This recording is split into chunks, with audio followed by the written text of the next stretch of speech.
Hello, hello, hello, beautiful people, and welcome back to another episode of the USL show. We got a whole lot to talk about tonight, including probably some live reactions with some US Open Cup as no one wants to score. Everybody refuses to score. So when someone scores, we will be very excited. We'll see.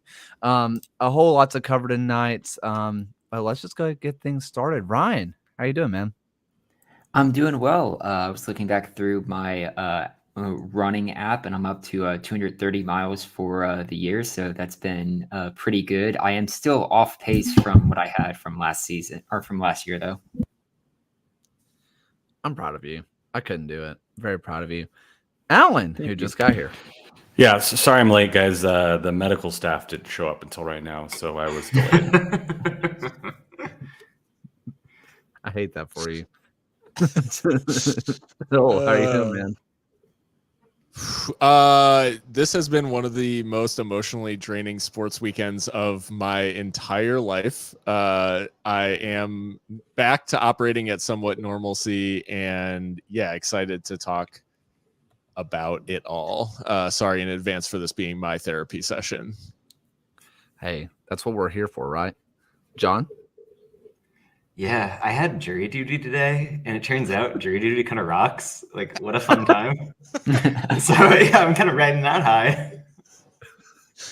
I mean, we can't know all the details. That's very against the law. Let me tell you, I didn't even get selected. No, I just kind of sat in the waiting room. I watched Dune on my computer, and they just sent me home, and that's that. I'm good for 4 years. Yeah, people will hear that story and say, "Hell yeah."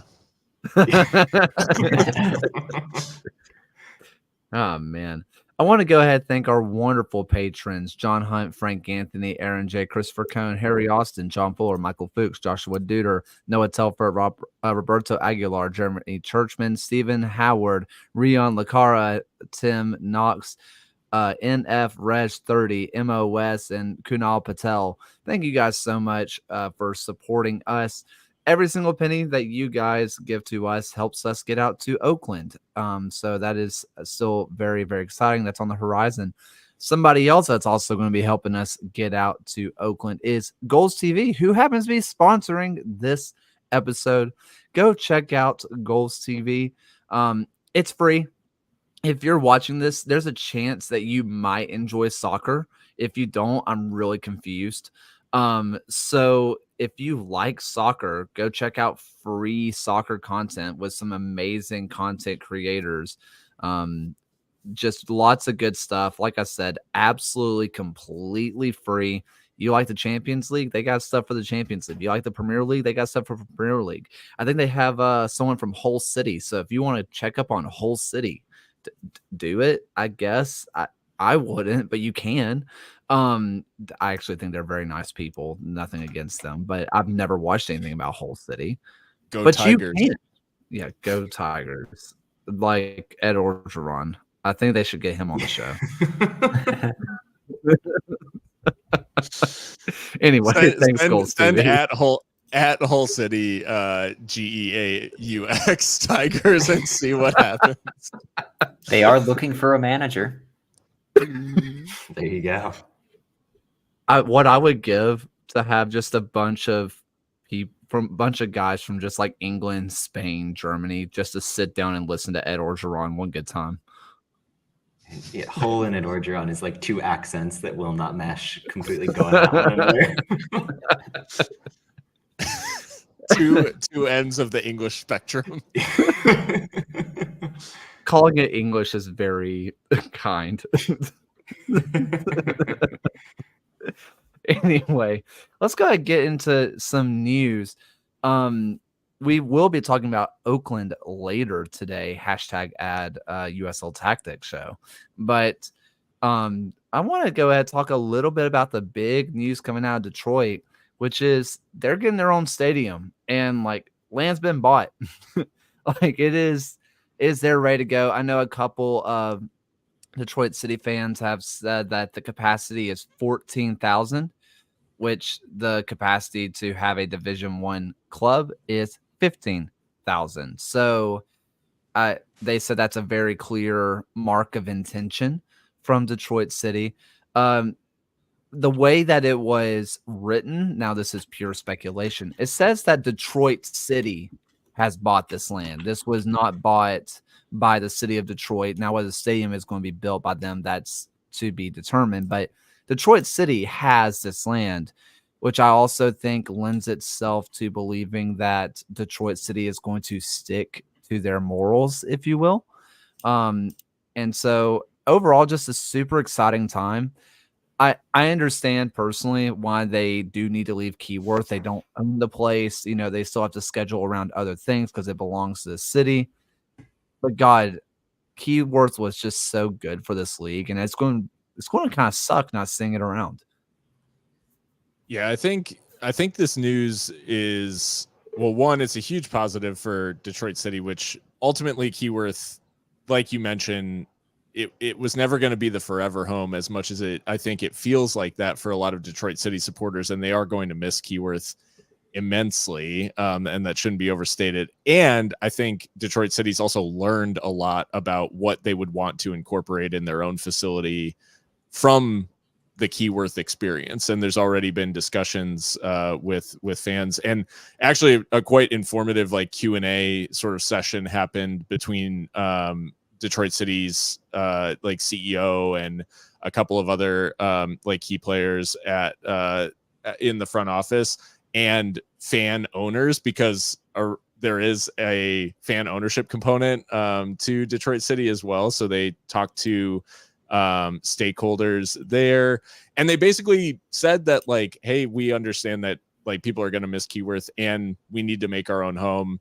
The site is sort of meant to be like a gateway to Detroit, being on the southwest side of town. And they did like specifically mention that it is not going to be, I believe the quote was 100% a libertarian dream, which I thought was an odd choice of words. But they basically said and tried to get out ahead of the fact that public funding is like a reality of getting this site fully built, but they're going to look at every other like funding source before they go and ask the city for billions of dollars or something like that. And they basically want to leave themselves in the least vulnerable position possible, because we saw what happens when you do deals like with municipalities. It does leave you vulnerable. If you can secure as much funding that is dedicated to your project specifically, then it's just more odds that it gets done. The fact that they own the land is huge, and I think this is just such a good proactive move from Detroit City, and is indicative of like why they've been around for as long as they have, because they've had this foresight to get this sort of thing done ahead of time. And I'm excited to see what they come up with. But again, it's still like I feel like it's a long way off in terms of becoming real, but this is a exciting step in a positive direction for them.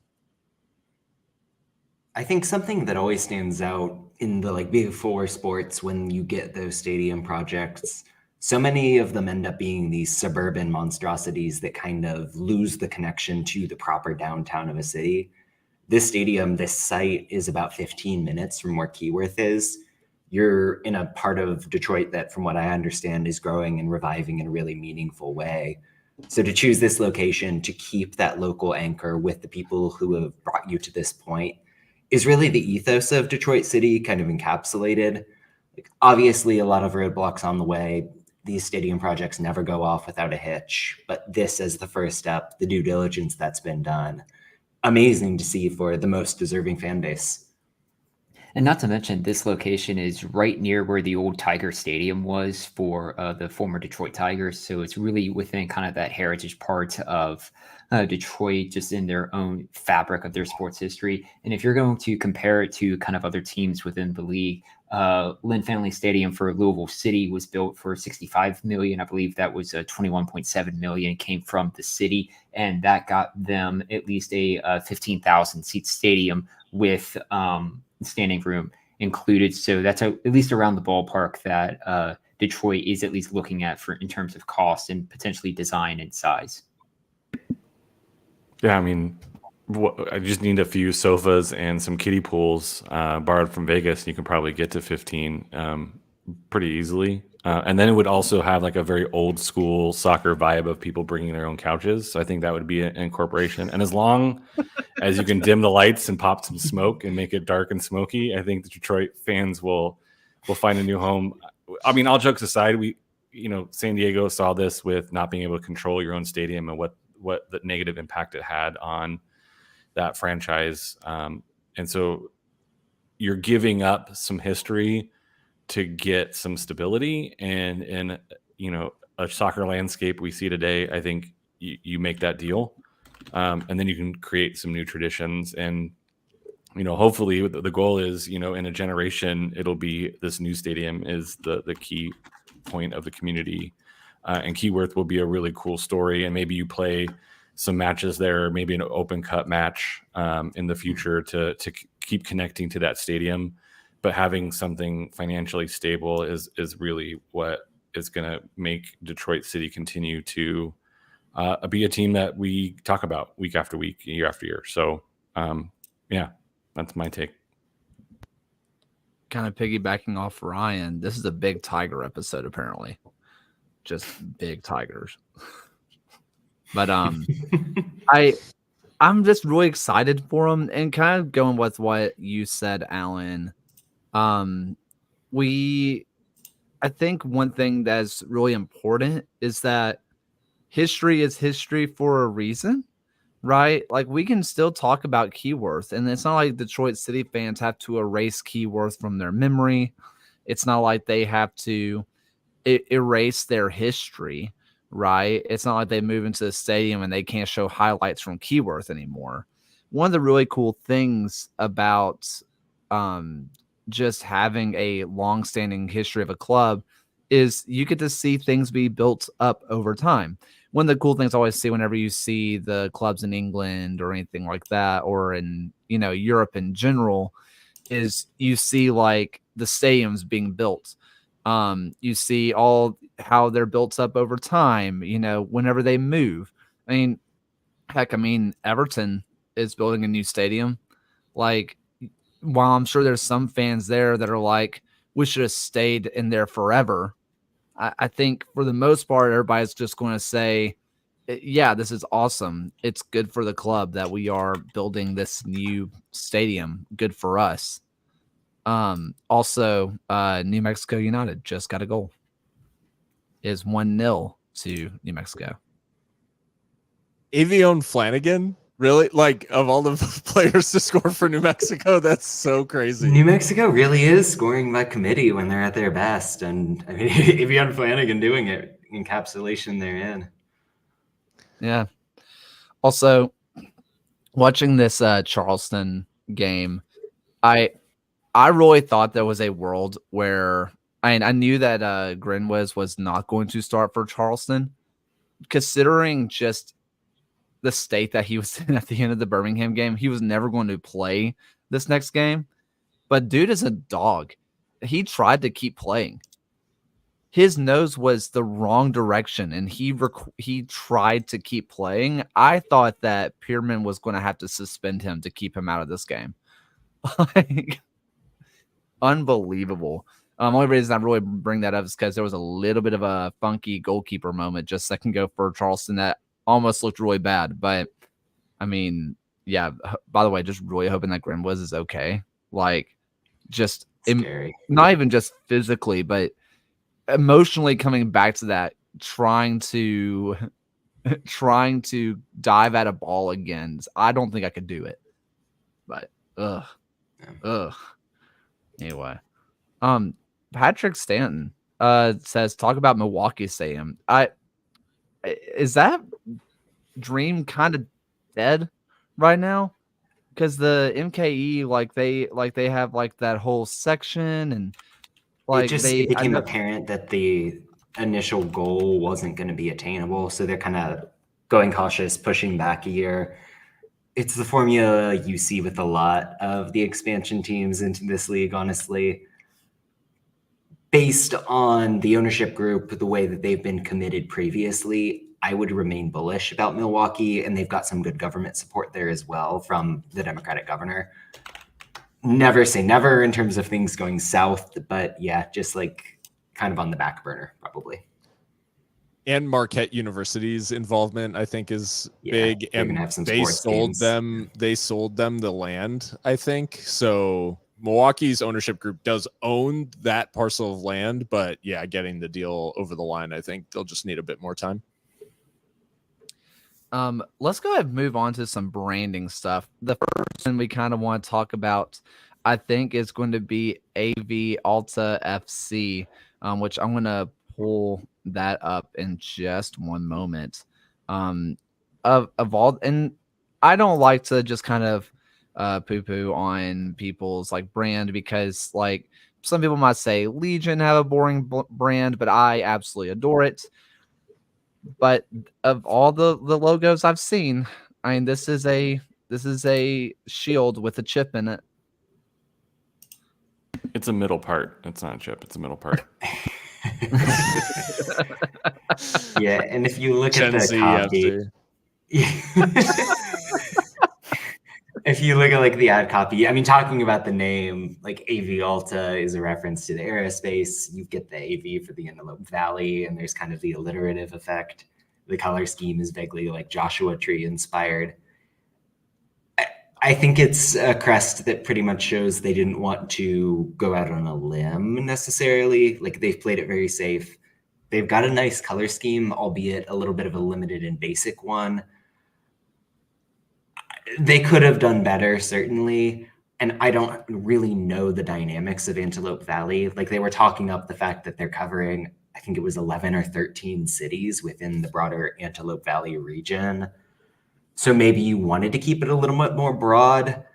It's fine, is I think where I'm ending up on it.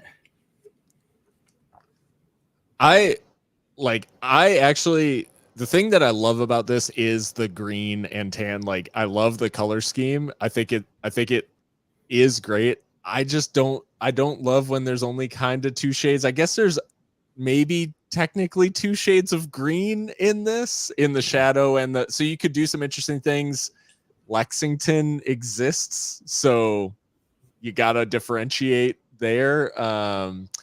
But I do love the shade of green. I think it feels like Antelope Valley just gave them a lot more opportunities for doing something maybe a little bit different. And it feels like they have maybe just gone a bit cautious for my taste, but it's fine. And who knows, could grow on us once we see further branding.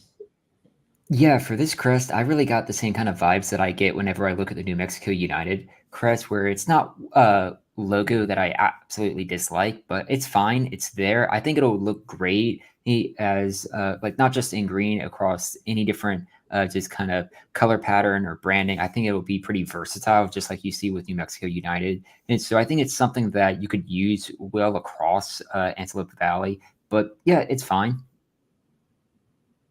I do want to point out the city of Palmdale is in the Antelope Valley, and Afroman is from Palmdale, and so maybe there's a tie-in there with the green as well. I think there's some possible branding with that.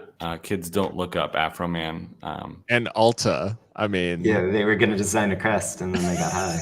They got Alta, John. They got Alta. Yeah, they Alta.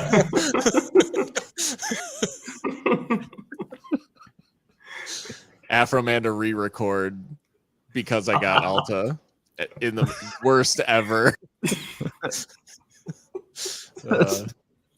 Is it the worst ever though? Like there is Las Vegas Lights. Like is Afroman rapping at a soccer game the worst thing that a USL franchise has done to? Lou City gets Jack Harlow, and AV Alta gets Afroman. Mm-hmm. I'll be honest, I want to go to AV Alta matches if Afroman's there. Dang, I think we may need to make like the roster of USL rappers. Yeah. Like best rapper from each USL city. Let's see. We might need to talk about this. This is a future episode. Birmingham has Young Scholar, which that's not bad. He's hosted the He's hosted the Grammys a few times. No. Hosted the Grammys? No. He's presented presented. Thank you. Okay. Look, I have an Alabama education. You think I know the difference between the two? Absolutely not. He was up there and had a mic in front of his face. Him and I are basically the same. There we go. The other one, which had a lot of conversation. Can I say this? Can I say DC Power FC? Am I allowed? Am I going to get canceled? Anyway, it exists. In case you're wondering, they're playing with lots of wing play. They've already decided on that. They are attacking up the wings. They will never be able to do anything else ever again because it's in the logo. I don't know if you're joking or not, but they actually put that in the explainer. Oh, they did, and it Yeah. drives me insane. They're like obligated to buy wingers now. Like, I mean, we were talking about this, you and I, Phil, pre-show, but like DC Power is like the least SEO friendly name that they could possibly choose. It would make you think of like a utility company for the Washington DC area. If you actually type in DC Power into Google, it starts with direct current power, which basically would make more sense with having just electricity. And honestly, like that's like, it's really tough for me to get on board with the name, and just even on with the logo. Like the logo I like, but when I first saw this logo, I immediately thought of, hey, Red Wing shoes, or the Detroit Red Wings, or the Dayton Flyers. I thought of like 3 other things before I thought of this logo, and it just like it. I don't know. I don't like being negative within some team branding, but like none of this is just working for me. They're one step away from being Detroit Red Wings too. It's also the Honda motorcycle wings, like the same color. That's what I was going to say. Yep. Motorsport. And it looks like a motorsport brand. And then the DC reminds me of like the shoe company because the interlocking D and C. Like there's things to like about it because it does feel familiar, but it also, that's the downside, is it feels very much like this looks like a Honda logo with a shoe company sponsor, and a Power FC looks like an energy drink. Like it has that same. But this again, it's quasi pleasant to look at. So fine. So, Alan, you're saying this logo lives in the uncanny valley, like where it's just familiar enough to actually be unsettling. Yeah, I also feel like I've seen it on a lifted truck driving through Temecula. Like, this is right next to a Monster logo. Although to be fair, if Angel Reese is on board, then sure, let's do it. And that's the thing, is like there's so much about this project to be totally fine with, right? Like, I love a lot of what they've announced in terms of like who's involved, like what their plans are going forward, and I think they've just missed the mark here. I think there's the power, there's lightning bolts in the wings. I think they've like maybe gone a little too subtle on that. My whole thing is just like can we please stop with like yeah, exactly. I would just love for like women's sports teams to stop feeling the need to name their teams a concept, like, or an idea, like, or something abstract. Like, just the best brand that has been announced recently in women's sports is Golden State Valkyries. Like a real thing, or not a real thing, but like a proper noun, if you will, like a plural noun in the tradition of like sports in the past. And I think like in general, they've just, I don't know, this feels like they've been too clever by a half here. Valkyries being a real thing is suddenly canon on the USL show. Yeah, Valkyries are real, everybody. Norse mythology. The Norse mythology. Yeah. Neil Gaiman, nonfiction. Just so you know. Anyways, I mean, we do at least have the Tampa Bay Sun. The Sun is a thing. The Sun is a real. concept. The Sun is half credit. Yeah. To me, I can't look at the Power FC logo without seeing the U.S. Postal Service. I Fair, don't. Yeah. It just feels like they just rebranded the Postal Service, which not the worst logo to rip something off of, if I'm being honest. It's reliable. Yeah, it does its job. I mean, now that's what I want to see. The Detroit, wow. The DC Postal Service. Yeah, that's my new team. I mean, that was a Tour de France team for a while. They would reach such great heights. Ready to I raise don't know their if game, anyone's if you going to will. get that. I don't know if anyone's No. going to the Postal Service, the band. Anybody? Yeah. I didn't want to. I mean, I'm a 40-year-old white guy with a beard. I definitely know Such Great Heights. I even know like the Iron and Wine cover of Such Great Heights. That's how much I know that song. Also, Vermont Green to League One. This has been talked about a lot. I think a lot of people would say yes, but there's a lot of stuff within, I think, own personal like club morals. Not like League One is against like what they're against and stuff, but like there's a lot of like environmental stuff that, you know, kind of traveling that much and the whole plane thing. I don't know if they'd be fully on with it. But I mean, I think that them being the next League One team, or one of the next League One teams to be announced, wouldn't be a shock to anybody, as New Mexico United just gets a second and Charleston misses an absolute sitter. And boom goes the dynamite. Yeah. Anyway, would love to, although if they were to Vermont Green were to join League One, that would be another green and tan team, and we'd have a real problem with Antelope Valley at that point, because unfortunately for Antelope Valley, Vermont Green also uses a lot of flowers and has a nice brand. So, And a smiley mountain. it is a smiling mountain. You can't hate that. USOC is on record of liking mountains. That is on Mountains are record. basically the most important thing you can put in a crest. So Mountain and wolf. yeah. Which you would think that, considering the fact they put a plateau as the badge, you would think I would like it, but it does just look like the middle part, and therefore I hate it. I don't know. Here we are. Plateau's not a mountain. That's the tough reality we have to face here. Flat mountain.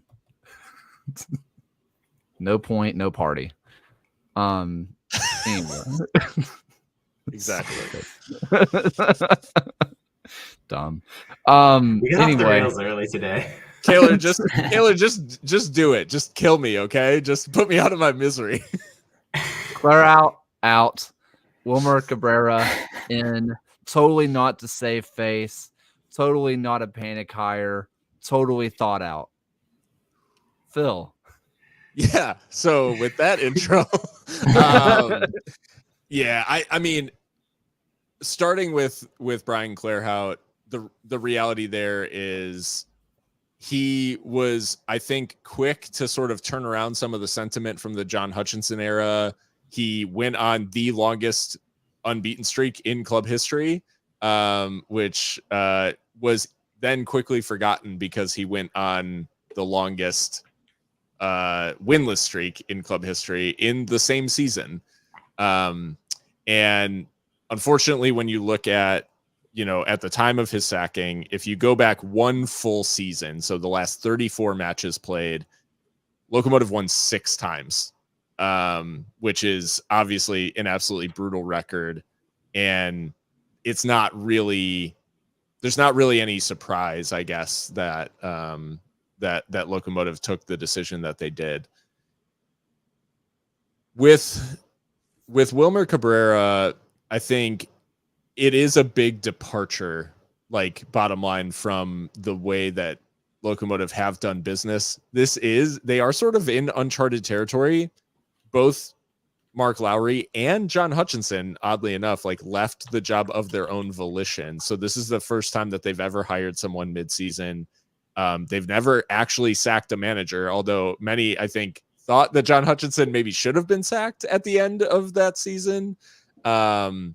He was not. He was like going to come back for season 2 and hadn't adapted basically to life in El Paso, and him and his family left. He's, I think, just got done winning the J League with Yokohama as the assistant. Yeah. Wow. So he went straight back to Japan, and I'm pretty sure they won the league. But anywho, he's an absolutely amazing assistant coach, apparently, because he was Ange Postecoglou's assistant once upon a time. So yeah, I think all in all, this is sort of uncharted territory for Locomotive. Wilmer Cabrera, it's not an appointment that lights anything up. I think the thing that I've kind of sat with this over the course of time, and I did like record a Seriously Loco last night talking about this. I think the thing that does make me feel a little bit better is, one, it does feel like this is both for Wilmer and for the club. It feels like it has the feel of a temporary appointment, or like a let's see how it goes to the end of the season appointment. And it does give the club some time to do a more proper search maybe for the manager of the future, if it isn't Cabrera. And this is maybe the first time in Wilmer Cabrera's career that he's got a decent squad for the level that he's at. I mean, his managerial career, Chivas USA, in the last season before they shuttered operations, so not exactly the most invested in team. Houston Dynamo, who hadn't made the playoffs for 2 seasons, he comes in, goes to the Western Conference Finals in his first season, wins the Open Cup in his second season. Like, definitely dragging with the lowest payroll in MLS at the time as well. Parachutes into Montreal midseason and wins the Canadian Championship with an absolutely shocking team. Gets them into the CONCACAF Champions Cup, and then goes to RGV and makes the playoffs a couple of times, makes an unexpected run with RGV. So for as much as I was initially underwhelmed by the appointment, when you look at his history, like, this is sort of the first time that he's being handed anything approaching like an above average squad on paper at his level.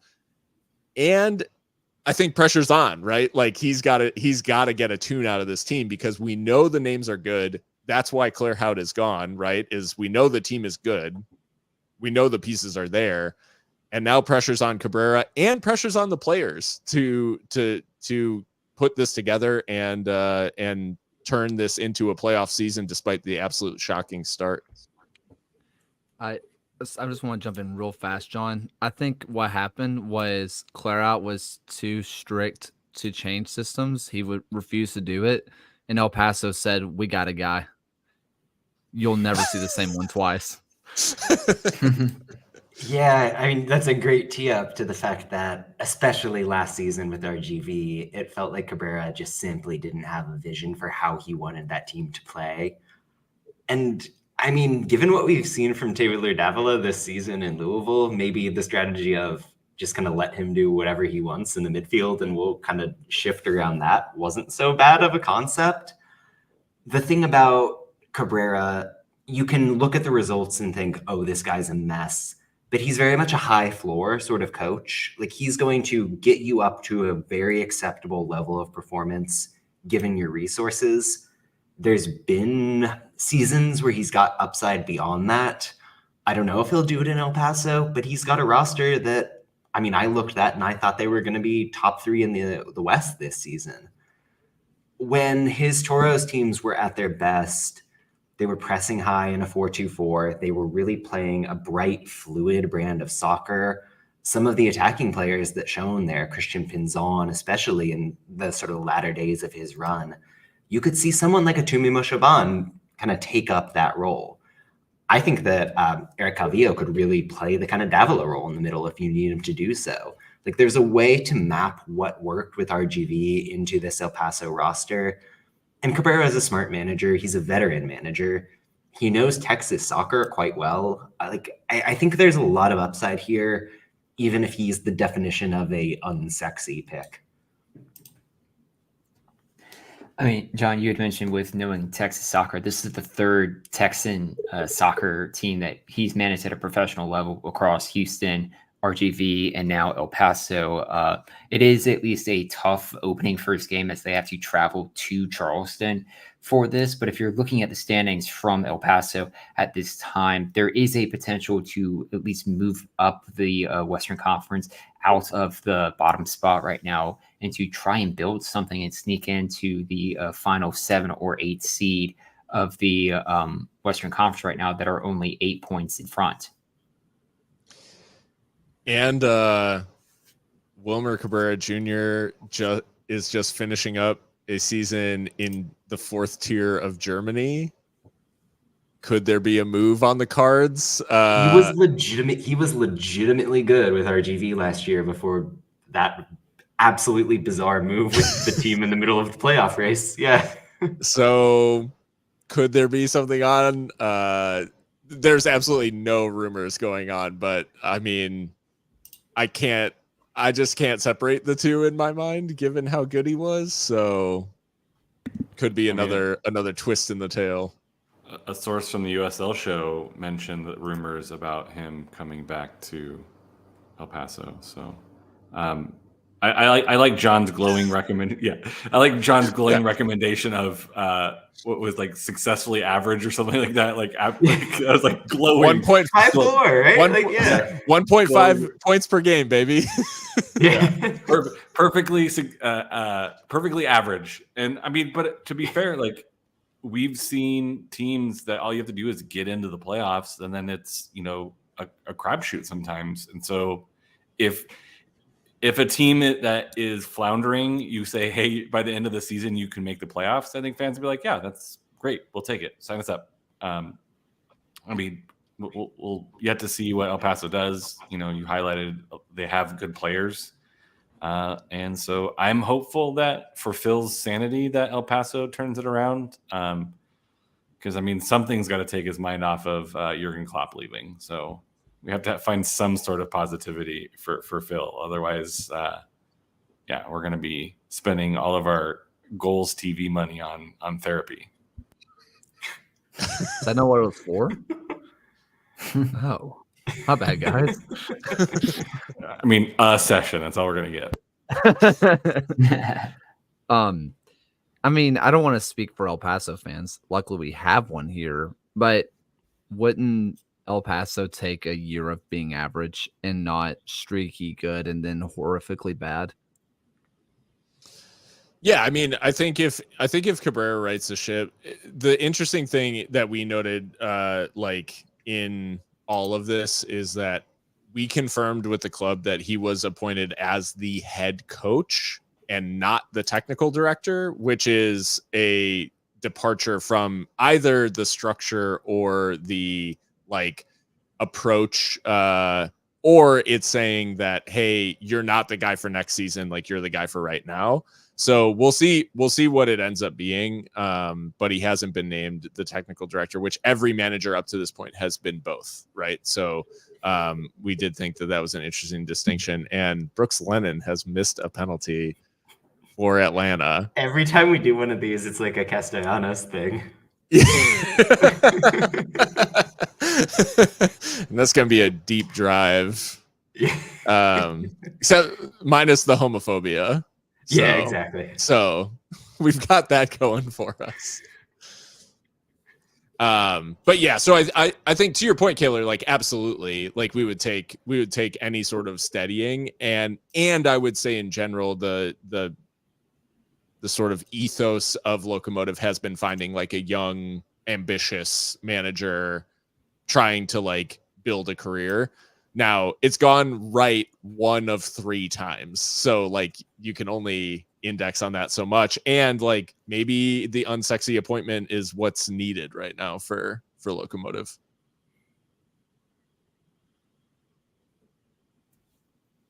I'm doing something and I'm praying I don't get sued. That's some kind of confidence from Daniel. So Rios. here we are. Okay, mute them. School Joseph Martinez. Oh yeah. Smart. I can't hear. I see it, like my thing's plugged in, so I have no idea what's happening half the time. Yeah. Kayla just Anyway. emceeing without knowing a single word any of us are saying. It's a great point, John. Which is a pretty evergreen comment, let's be real, but Anyway, as this is going on, let's kind of in a second we'll get to the tactics show, because there's other things happening below. Let's talk about Switchbacks, Rhode Island FC. Switchbacks getting hot.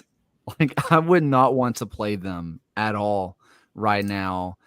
And Rhode Island just cannot seem to get out of their own way. With all the top tier talent that Rhode Island has, it has not really led to results. And we all know that being an expansion club's hard. Only so many teams make the dance in general as an expansion club. It's really hard. But when you see the names on the paper, it seems like a shoe-in, right? And then we could say the other way around with Switchbacks, where they look absolutely horrific on paper because we don't know the names as well, but they look stunning right now. Yeah, Switchbacks very quietly undefeated in their last 5 games, like playing absolutely stellar soccer. The thing about that matchup with Rhode Island is you could really see Kano like going for it with the changes he made throughout that match. He was completely unafraid to change how he was applying the midfield in the second half.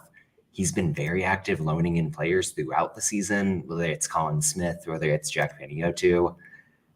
And nothing he's doing is really fixing the offensive problem right now. I think that by design, this is a more direct team than many of us would have expected in the preseason. It's leading to this problem where they don't really have a presence outside of the box. They don't have somebody who's pulling the strings, being that passer. And maybe that should have been the obvious problem when you looked at this roster. Like, there isn't a classic string pulling number 10 in the squad. I'm half curious what JJ Williams does as more of kind of just a brute force in that same spot. And obviously he's only getting substitute minutes right now, so we'll see what gives. It's just Rhode Island seems to play a decent soccer game almost every time out, and it never really leads to a result for them. I don't know. You kind of speak about JJ. I always kind of thought it, but I think we saw it more with Tampa Bay. He's a good passer in his own right. I mean, there is a world where I'm just going to just out myself as a Palace fan. It's obvious, but at the end of Benteke's time at Palace, he was sitting in deep. He was winning the ball in the midfield and passing it on to someone else, right? And maybe that's just kind of what this Rhode Island team needs, is someone to win the ball. Granted, what we think of Koke Vegas is not lump the ball long on a goal kick, but he can. But you're not really getting the most out of Vegas at that point. But even so, if that is what you want to do, right? If you want to just go long, lump it up to JJ, let him distribute to Dikwa, or let somebody else run along it, Sadie, then I think that could be the answer for Rhode Island.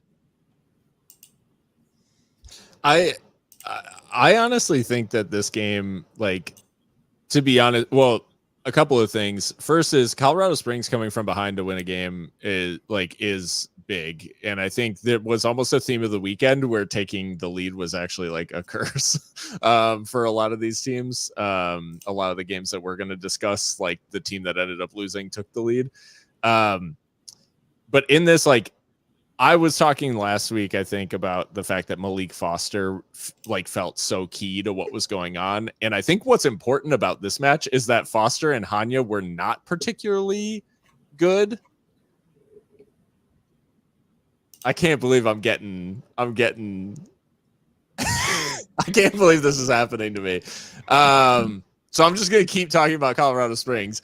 Foster and Hanya like weren't amazing, and they still won. And I think Damas like really emerged as like the difference maker that you'd expect from Colorado Springs in a game where they weren't insane, like they weren't like ripping Rhode Island to shreds, and Damas was like taking his chances, was like just a huge pain all night for Rhode Island, and just sort of the difference maker that you'd expect him to be as Charleston tried to choke away another penalty shootout at home. And boom goes the dynamite. Yeah, I think this is kind of what it was a pretty good day for former San Diego Loyal players. Lots of goals scored, right? Augie Williams, Douglas Martinez, Damas gets a couple here. Carlos Guzman scores one as well. But I think this is what you get with Damas when he's on his game is you get a guy who is going to bury some chances and can really like do some damage. And it's good on Colorado Springs that they have a guy like that could score a couple goals and really put a team on his back. And is that Atlanta celebrating? Yeah. Where was Alan Carlton on January 6th?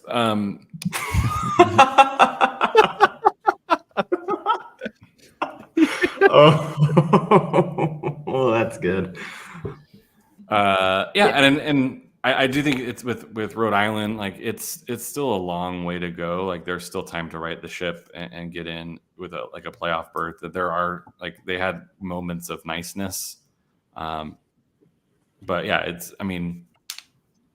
they just haven't put it together yet, and they have some pieces to do it if they can put together a full 90 minutes.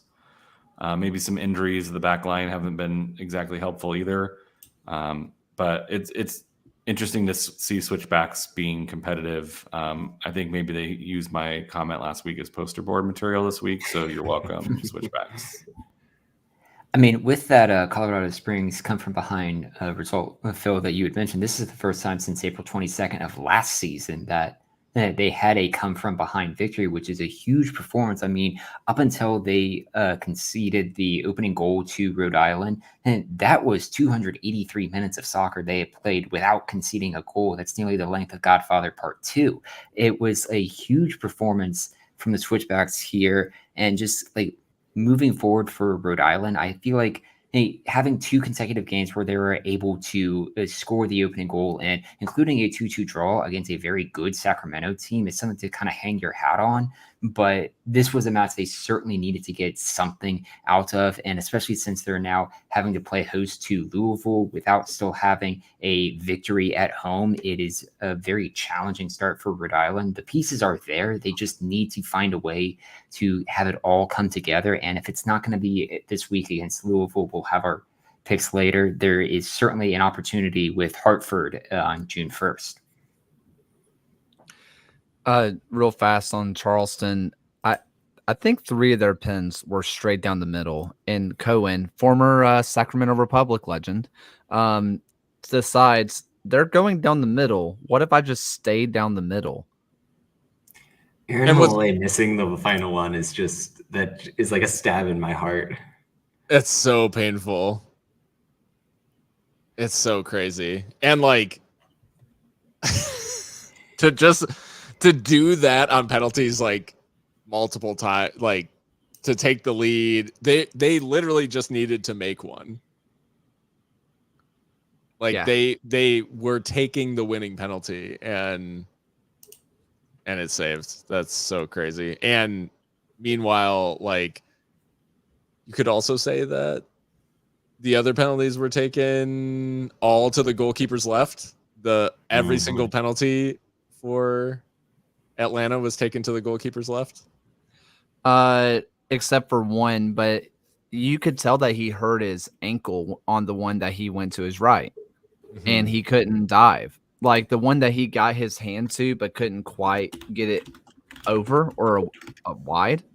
Yeah. He could not push off that ankle, which both of your starting goalkeepers at this point being injured. Hopefully it's just a small knock for Charleston, but both of your starting goalkeepers at this point being out. I know they just They just signed an academy kid, academy kid, which is good for them, and it's really cool because I had the picture of him going to Battery games when he was a kid, like holding the flags in the old supporter section. I love that stuff. But if you're Charleston, you don't want that right now. Like, I don't know. Ugh, brutal. That's brutal. Speaking of brutal, FC Tulsa, not talking about tonight, gets well, actually, yes, you destroyed. are kind of talking about tonight too. Also talking about tonight, not great, but also 5-0 to Tampa Bay. Nate Worth gets his revenge. Well, I mean, kind of. Anyway, I mean, it was just, Tulsa was just not competitive at all. And I won't lie, it's been a long time since I've seen that kind of fire out of a Tampa Bay team. I've been looking for that kind of performance for Tampa Bay for about 2 years now. If you think about everything from front to back for Tampa Bay in that performance, like Forrest Lasso completely error-free against a Tulsa team that wants to go long and challenge the center of the pitch with Goodrum and Stojanovic. He was up to the challenge, crucially mistake-free. He adds in the 2 headers, obviously, at the other end because he's Forrest Lasso, and that's what he does. But then in the attacking sense, the Arteaga-Cal Jennings pair, for me, is the best 2-forward arrangement you've got in the league, bar none. They were finding space behind the Tulsa midfield with ease, and whenever one of them dropped low, the other was getting in behind, making a very clever move. Crucially, and I think the reason why this was such a promising performance, you had Charlie Dennis in this kind of left of center position, joining up in the attack, occasionally popping wide to cross in the ball. He added a threat that this team just hasn't had for most of the year. Him as a complement to Blake Bodley on the left is kind of ridiculous for that offense. And then you can kill off the game by bringing in Nate Worth to energetically press his old teammates and just be absolutely annoying. Like, that's one to remember. For Tulsa, I don't even think they did that much wrong. Like, they just got roundly outplayed by a better team. I thought Mario Sanchez came with a pretty decent game plan. Sometimes you're just out executed when you have less talent, and that's the deal for them. Yeah, the only thing I could say for Tulsa, like on the negative side, is that there were times where it felt like they were being defensive and somehow being caught upfield at the same time. And I was like, it was sort of this weird cognitive dissonance of thinking like they're playing too safe and they are somehow getting outnumbered, like in defense as well. I feel like that's been a thing for Tulsa all year long. I mean, at least I saw it in person when they played Birmingham. Like John said, they want to go long all the time. And so they drop all their players deep so they can't get scored on. Then everybody else just goes forward. They have no true central, like, I don't mean like middle of the park midfield presence, but like that second, third, it feels like there's no one there. Everybody else is front, back, third. And that's what it's felt like to me all year long. Yeah. And then, I mean, for Tampa Bay, like, this could have been even worse. I think like they actually don't score some of their best chances of the game. And this could have been like a true hiding, like not to say that 5-0 isn't already, but this could have been like truly embarrassing for Tulsa if not for some key interventions. And yeah, I would say in general, when I see a team put in this many crosses, you're thinking this is a team that's frustrated and trying to find a way through if you strictly looked at the number of times that they cross the ball. But the number, it was a viable strategy against this Tulsa team because every single header was dangerous. Yeah, in general, it was just a tough night out for Tulsa, and they were on the wrong side of a Tampa Bay side that really feels like it is clicking now. And at home at Al Lang, that is a dangerous thing. I always felt the vibes from this match. It was like when Tampa Bay beat Loudoun 8-0, which was back in 2022, where it was just everything in that match clicked for the Rowdies. And as coincidentally, that was the last time they had this large of a victory in a clean sheet as well. And Tulsa just found themselves on the wrong side of it, like they are tonight. They're down 4-0 against Sporting Kansas City in the Cup. I mean, this is the first time since the fourth game of the 2021 season when they lost 5-0 to Atlanta United 2. It just came at a very poor time for Tulsa. Luckily, looking ahead for their next 4 games, you have 3 matches up against Oakland, Loudoun, and Miami, with a San Antonio match in between that Loudoun and Miami meeting. And those are opportunities to try and get back into things if they can take advantage of it. But yeah, it's certainly not the easiest match to recover from. How Bob Lilly is it that the last time Tulsa had a clean sheet was against Bob Lilly and the Pittsburgh Riverhounds? And then they've given up 11 goals since then in 3 games. Can I talk about the Tulsa squad real quick? Because their bench most of the time anymore is one of Coach Mario Sanchez's sons is a defender, one of Coach Mario Sanchez's sons who's a midfielder, and then Owen Dam, who he coached in the Lou City Academy. Like, I understand that they were kind of trying to pull things together last minute, but you're kind of seeing that they don't have the quality to run this season. Well, I heard there's a guy, Wilmer Cabrera Jr., that might be available soon. Not for them. Is Tulsa going to hop on the sign Trevor Bauer bandwagon now? Yeah. Trevor Bauer is better than 95% of strikers in the USL. Oh, man. Hey, you know what? Maybe Trevor Bauer's like drone footage could be better than Tulsa's normal footage. So that might be an upgrade, actually. Tulsa, I have an idea for you. Anyway, they tell him, hey, man, we're going to give you a chance to play at a minor league baseball stadium. And that's all they tell him. Just, you'll get to play for the... Wait, are they the Dodgers? Is that who won those kids? Are they? Yeah. Wait, no. That's Oklahoma City. That's Oklahoma City. Ryan, please some of you have this one on the Rolodex. Hold on. Tulsa Drillers is the team name. Yeah. Who are they? Who's signing? That is the Dodgers. It's the AA affiliate. Well, I'll be. Okay, so hey, That's crazy. That's crazy that like you could be in the Dodgers system and get promoted from AA to AAA and not leave the state of Oklahoma. And then you have to go to Los Angeles. It's like the same place. You know what they say about Tulsa? Los Angeles. Los Angeles. Otani rehab assignment in Tulsa. Book it. Bookie it? Yeah, I don't have. Yeah, I hope he's not booking anything. Ipe's on a rehab assignment down in Tulsa right now.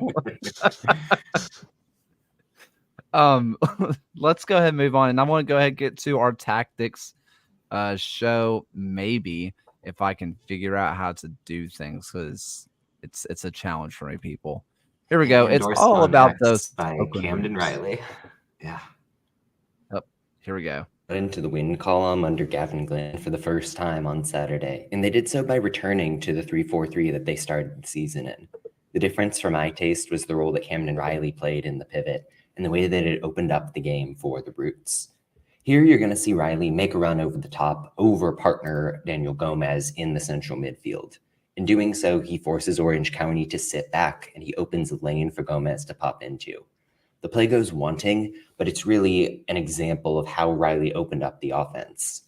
Here, Oakland is playing longer from the back. Riley receives, he knocks the ball onto a wide runner, but look at the way he follows up. Again, he's pushing the defense back. He's going to make a move into the right channel that tilts the pitch Oakland's way and keeps danger away from their own net.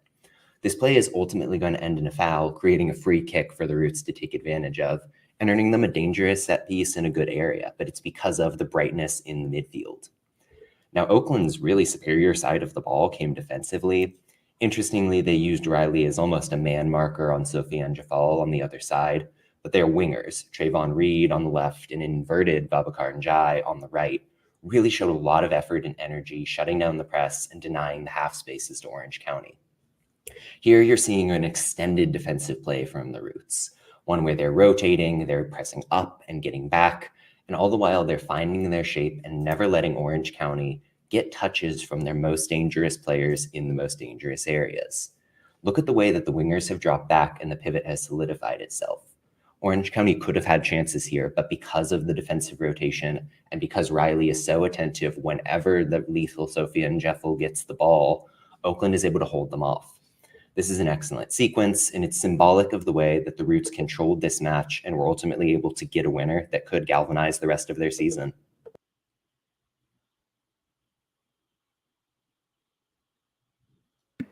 Can I just tell you how much I love Camden Riley as like a human being? That dude stays after and signs autographs. Like, if there's people who are waiting to talk to him, he is in the stands. Like, he's a guy who gets it, and he would run camps and say, I think he comes back. He's planning on coming back to run a camp. Like, he's just a solid dude that gets what USL is about and gets what soccer's about. And I am glad that he's in a place like Oakland that could probably really appreciate him as not only a player, but a human being in general. Like, I just got to, like, I love me some Camden Riley, and his ginger hair is just, I am super glad that he found a place that can really appreciate who he is on and off the pitch.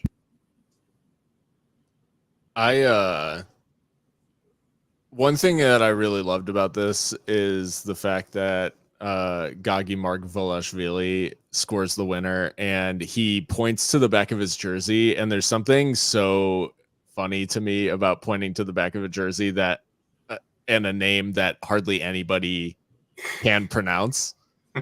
There's something very funny to me about it. I don't know why I like that just struck me as so funny as like, yeah, read the name, and people are like, we literally can't.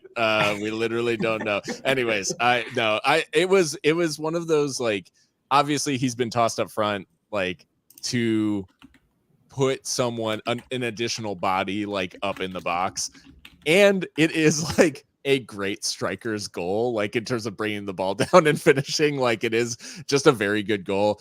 And I think like John says in the video, there's something about like the emotional weight of beating an in-state rival, like last minute. Like, it wasn't the prettiest, right? They didn't play OC off the park or anything like that, but they did a lot of little things well, and like kept themselves in it enough to grab the winner at the end. It's a nice win for a team that obviously needs a little bit of a boost after the departure of Noah Delgado. So yeah, happy for Roots to get that in front of their home fans, and for OC, I think one of those that you just have to kind of like take on the chin. It's one of those away results that happens over the course of a season. I don't think there was anything particularly bad about what OC was doing, but yeah, and I think they'll be ultimately okay. But yeah, a really nice moment for Oakland. Take on the chin or take in the face, like, and lose a tooth, a la Thomas Among. Rip. Yeah. I mean, you say take that one on the chin. They've been doing that a lot lately, man. Like, I mean, I get that's Loose City. I do understand that's Loose City. And the U.S. Open Cup, like, that kind of is what it is. But they have been outplayed a lot lately. At this point, while yes, I think this match actually was weirdly signs of life for Orange County, I still think that Orange County is not in a good place right now. Signs of life for the first 45 minutes or so, in a really kind of tired and feckless second half for them, I would say. And I know that there have been real bright moments in that midfield where you've got Sofiane Jeffal doing good things, Kyle Scott back and healthy. And really, this was the healthiest we've seen Orange County in general all season. And they just laid an egg.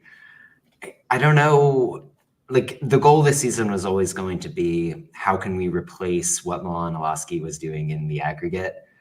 Clearly, they don't have the offensive weapons to do that. As much as I like someone like Thomas Among, he's not the self-starter, the solo goal creator that Olaski was. And the gravity that Olaski had because of that opened up holes for everybody else on that team. There are going to need to be some changes for Orange County on how they approach the system, how they approach the shape, if they want to work around the funk that they're in, I think. Maybe there's a reason. I mean, there probably is. There's a reason why I'm not a coach and I don't understand what's going on behind the scenes. Obviously, it's all speculation and all that kind of stuff. But I mean, if you're trying to get better play, wouldn't you just put in Bryce Jamison to play left wing over Dunbar? I mean, Dunbar's been fine, but like Bryce Jamison looks like a spark of life every time he's out there. It's the 30 minutes of fast guy off the bench versus can he do it for 90 minutes debate. Given that their offense is just bad right now, like, yeah, why not? But I think too there could be an element of, and I know it's like sort of changed with a little bit more of a 4-4-2 in this one, but like it does have a little bit of a flavor of what we were like complaining about with El Paso, where Christian Sordo's been used in midfield like as a 10 sort of, and then I mean Brian Olaski's like sort of filled in those sorts of areas. Just guys who are ostensibly forwards are trying to do work in midfield. So I think there's a bit of an issue to solve there, despite the fact that their midfield balance for probably 3 games was like my favorite part about them. But they just haven't gotten it right. Well, there goes Alan. So Phil, you got to do the mic drop.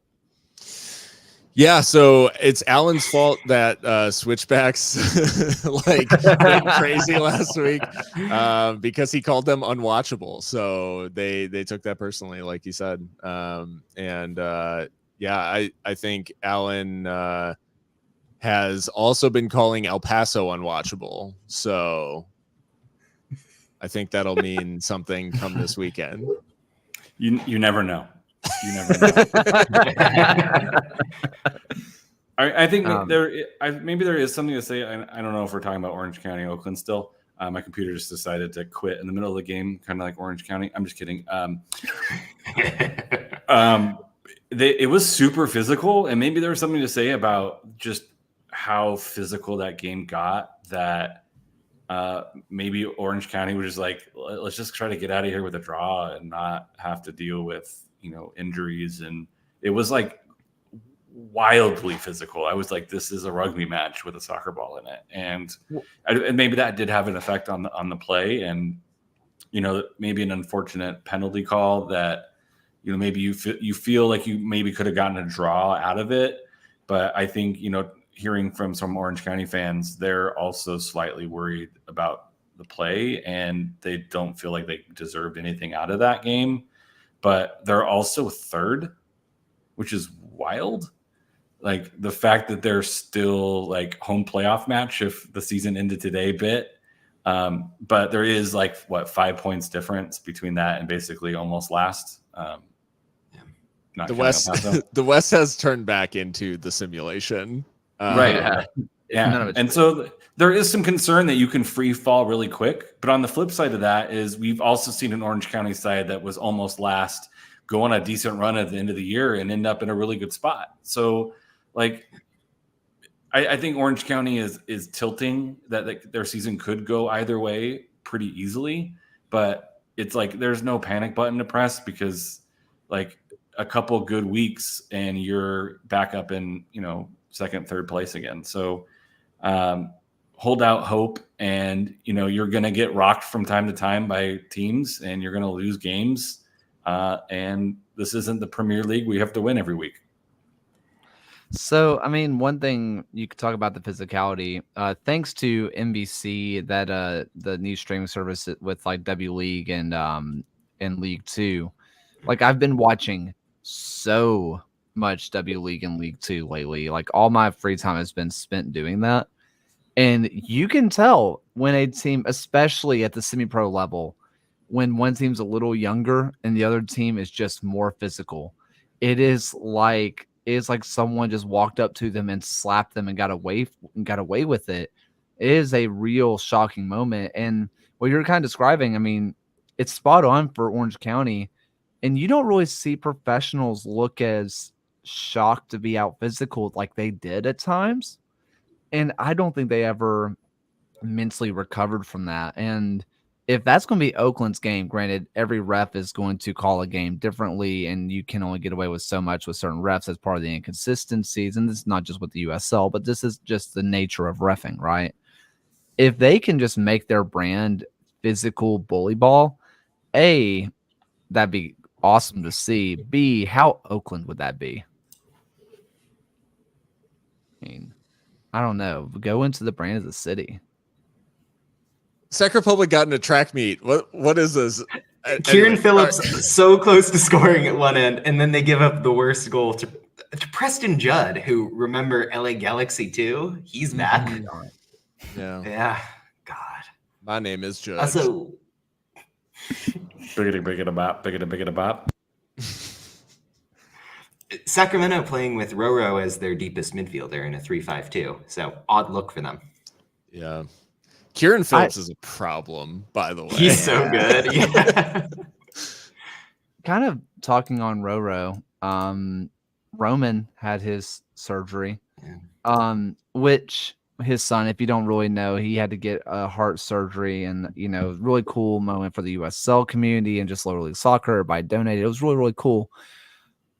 Talk about watching your son go through life-changing surgery and stuff like that. Who knows how much he slept these last few nights, because I wouldn't be able to. And he's out here playing in one of the biggest games in the club's history. I know they made the run a couple years ago, but a round of 16 is nothing to scoff at. You just can't. I mean, Roro is something else. He is just one of the best humans in just world soccer. He is just one of the best. But the fact that he's playing after everything him and his family have gone through recently, I just can't believe it. I just cannot believe it. Yeah, just a different level of dedication, but also like obviously the way the community rallied around him, you can tell like the impact he's made across the league and how people regard him. Yeah, just one of, like you said, one of the best. Let's go ahead and just real fast. Vegas, Lou City. I was very quick just to be like, yeah, Lou City win. Didn't really think about it. Vegas made a game, and there's a little bit of what does the badge say? We're still used to Vegas being Vegas, and they're not anymore. And I have to get that out of my own mind. They really took it to Lou City, and Lou City still looks great. It's not like if you're Lou City, you're like, oh God, the world's fallen. We drew to Vegas. This is a different Vegas, but this is also a Lou City team that looks incredible this year. This is a game where Vegas is probably like, yeah, we can still hang with people, and it's still probably taking a lot of the league by shock. I mean, very much a tale of two halves sort of game. Las Vegas really jumped on them early. And it's what we saw last week with that like double false nine look that they're doing with Escona and Valentin Noel dropping down from the forward roles, getting involved. You allow Gausa Samake, and I think it was Asante on the right wing this time out, just bombing over the top. And I mean, if you're facing a Louisville City team that wants to compress the pitch, counter press you really hard, being able to stretch them and having that almost 4-man central midfield with 4 technicians in the middle, that's the way to do it. To Danny Cruz's credit, like they made their own change. They swapped out the wing backs. They got Ray Serrano into the midfield in the second half. You saw the dynamic really shift Louisville's way. I thought it was a pretty fair draw in the end. And if you're saying that, that's a compliment to the Las Vegas Lights, that they were able to go out there against Louisville, look competitive, earn their point. I do think in general, there's probably, God, what a save. Anyways, I do think in general there's probably a bit of luck about this for Vegas. Like Louisville, for all of Vegas's hard work and the fact that they do like grind out a point, Louisville take 14 shots inside of Vegas's penalty area. It wasn't like a completely stifling performance from Lights. This could have easily gone like a very different direction if Louisville had their shooting boots on to the extent that they have in recent times. That being said, there is no such thing as a bad point against this Louisville team, I don't think. So credit has to go to Vegas for finding a way to do it. But like you said, I don't think this is anything that Louisville needs to panic about. They still created plenty. There's a couple of moments at the back. There's actually two sort of identical goals scored by either team, which was quite strange, where you sort of see these like carbon copy openers. And it was all felt like very Bizarro World and FIFA, whatever. But I think in general, it's any Eastern team going to the West and getting a point on the road is going to probably be fine with it overall. And I do think there's a bit of a fortunate aspect to this for Vegas as Sac Republic equalized. I mean, if you're going to look at this for I am Tom Brenneman. Don't let Phil speak. Jeez. I'm creating goals with my mere words.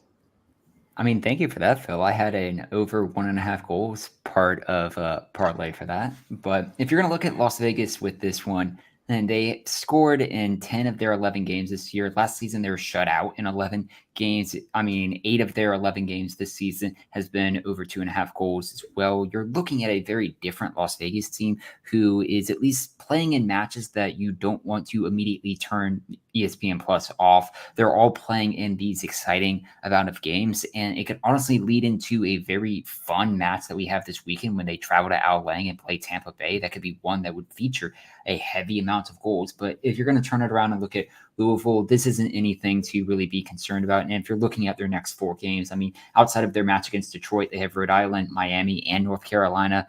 And I would be surprised if Louisville walk away with less than 9 points from those 4 games. Yeah, and ultimately, like Louisville or Vegas gets a point on a pretty cheeky wonder goal from Charlie Adams. And that's like the strength that he brings is like this ball delivery that sometimes he just gets a little creative and he sneaks it near post. And like, that's essentially the difference for Vegas is a goal that, you take that free kick 100 times, you maybe score like twice, 3 maybe. But it's also, it shows you that strength of Vegas has players on their team that could do the job. Like I thought Asante looked bright at times. Like I was like, that's who? Oh, that's Asante. And like he has moments of brilliance, and you have guys who've been playing in the league for a while and can put together some brilliant moments. And that's where Vegas gets a point from, is guys doing the job and taking the opportunities that they've been given. And this just happens to go in for them this time. You play the same game again next week, and it's probably not the same outcome, right? But Vegas is a fun team to watch. And Phil, if your words bring goals, what's up with El Paso? Checkmate. Oh, you're muted. Oh no, his words were taken. I haven't been speaking much clearly during El Paso games. Maybe they have you muted, and that's the problem. Is like they're like, oh, you've been blocked, and so your words don't make it to. Maybe they need to re-embrace Seriously Loco. I think is what needs to happen. I mean, El Paso hasn't been the same since Seriously Loco tried to destroy it from the inside out. That's true. Yeah. Real fast, let's hit some League One. In what the scoreline does not reflect, but I promise it was one of the best goalkeeping matchups of the week, where Austin Pack ships 4 goals. He gets 4 scored on him, and he kept them in the game. Like, he had incredible save after incredible save, which, I mean, all credit to Union Omaha, who are just 3 points behind the top of the table. Cue the Geo meme. They are 3 points behind them, but they have 3 matches in hand. This Omaha team was like an absolute nightmare for anybody to play. They look incredible, but Charlotte really is Obregon and Pack and nothing else.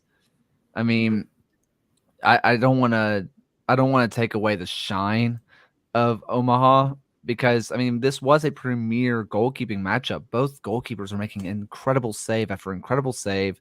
Nuhu was fantastic. Also, super underrated with the ball at his feet. Was just playing some really nice ball. But the difference between Nuhu and Pack is that Nuhu had Union Omaha in front of him and Pack had Charlotte in front of him. And I wish it wasn't that simple, but it kind of is. Yeah, Charlotte kind of switched back into that back five where you've got Joel Johnson as a defense optional right wing back. That was problematic for a lot of the night. It kind of felt like the goal was always coming for Omaha, and once it came, the floodgates opened. I don't know if anyone saw the highlights there. That Lagos Conga assist on the second goal where he dribbles around like 5 guys, patiently holds on to the pass until the very last moment to hit Misael Rodriguez in the middle. Like, just stunning stuff for an Omaha team that can take on multiple shapes, that can get multiple players into the mix and always have the same sort of principles. I think that's what's so impressive for them. Silver lining for Charlotte is probably that you got Miguel Ibarra some minutes off the bench. Like, having him in the squad will be a game changer for a team that has lacked any level of connection from the back end to the front end for most of the year. But yeah, Omaha's a wagon. Kunga's like the dagger or whatever, like the icing on the cake, I guess, in this one, the goal in the 94th minute, same sort of deal. Just like decided that he was going to take on the entirety of Charlotte's backline and then chips the keeper like very calmly. So yeah, Kunga looks like an absolute problem, as does Misael Rodriguez, because essentially the third goal, I think, for Omaha is him dribbling past a couple of players and then taking on a nice low shot. Yeah, I mean, for Charlotte, it's like, turns out like Pack is human, and if you don't let him get to penalties, then he can't hurt you necessarily. And this Omaha team is well constructed. They do their thing, and it's again like another game where a team comfortably wins having gone behind early on. So yeah, all in all, like, I think this is obviously it's a good result for Omaha at home. Charlotte kind of is who we thought they were, probably. And yeah, I think this Omaha side can go on and do a lot this year. They are going to be a big problem for a lot of the league. Especially if you consider their next 3 games in a row are going to be against Fuego, Northern Colorado, and Chattanooga. That's the bottom 3 of USO1 at the moment. Which Northern Colorado, granted, I think that they have found the sauce, which we talked about it last time, which is just let Noah Powder be a freak athlete winger and just let him do his thing. We have other fullbacks. Just let our best attacking players be the best attacking players, even if they are wing backs. So that one should be interesting. We ready for some predictions? Ready to get into it? All right, real fast. How about some U.S. Open Cup madness? Let's go ahead and go to Indy 11, who are unbelievable ever since the mayor said we're bringing in MLS, and versus Detroit, who are just an incredible team. This one should have a lot of fun atmosphere around it. This one should be an absolute blast to watch. But what's really important here is your team going to win, John? I mean, I went homer on this one and said Indy is going to win. They've kind of been snake bit in the Open Cup for years on end. So to get this far is an accomplishment. And yeah, it's going to keep rolling. 11. I think this is the enemies of Don Garber Derby. So I would say, yeah, I'm going Detroit. I think they just have a little bit more cohesive and consistent feel to their results. Obviously, a lot of that goes out the window in the Open Cup, but I think on the night that will make the difference coming off of the back of a really, really big win on the road in Houston. They just ride that momentum and win again in the Cup to continue this run. Ryan? I mean, we're going to have a USL team in the quarterfinals guaranteed out of this matchup. I'm actually going to be as bold as to say the winner of this game is going to make it all the way to the semifinals of this tournament as well. Even before they've already paired out the quarterfinal matchups, but I've picked Detroit in this one. Which those final pairings will be coming out tomorrow at 10 p.m. 10 p.m. Yes. Why? Just a classic time for when news drops, John. Yeah. What was wrong with doing it the next day? How do you No, not it's not- know this? Yeah, they announced it. They announced it today. Like it's going to be at 10 p.m. tomorrow night. They announced at 10 p.m. We're doing it in 24 hours. Get ready. What? Yeah. Alan. Yeah, I agree with Ryan. I think we're all winners here in this matchup. But I think Detroit City will advance, but ultimately we all win. I'm just excited for it. I am just excited to watch it. I think that it's going to be Detroit City, but if Indy comes out at a home crowd and wins by 2-3 goals, I don't think I would be incredibly shocked. Dell, I want you to go back in the stream and realize that we were doing absolutely nothing illegal. Okay. All right. No. He's just asking why are we doing it during the Open Cup? He's not Oh, accusing us because of we like, can, copyright because we fraud. can, I know, because we can porque no los dos. Like we can do both. Yeah. We You are didn't take watching the round of the 32 off. I'm going to That's go with true. the second Well, comment. yeah, because we is, had like busy lives, not like we weren't trying to be respectful of the cup. We just like were busy. I'm secretly an MLS shell trying to destroy USL from the inside. USL show from the inside. That's what it is. You're the Unapologetically, throne it would have man. been awesome. It would have been awesome if NYCFC 2-1. I think it's the funniest thing in the world. There is a quiet contingent of Locomotive fans who in a group chat said all City football group tonight, aren't we? But yeah, so anyways. I think I said it. I think I went Detroit. Next up, we have Tampa Bay versus Dallas. Tampa Bay with the home match. They get to come off of U.S. Open Cup craziness from before. Dallas felt kind of not. I don't want to say business as usual. They had to fight for it, but it wasn't too hard fought in the end. But you have to go into Al Lang. Can Dallas do it? I mean, I think you make the important point with the home field thing. Tampa Bay kind of didn't rotate their team at all at the weekend, which could be concerning. I'm not going to pretend like I know a single thing about FC Dallas, period. But I'm feeling good about how the Rowdies are playing. I think they're getting the system down. Charlie Dennis is here and he's looking legit. So Rowdies.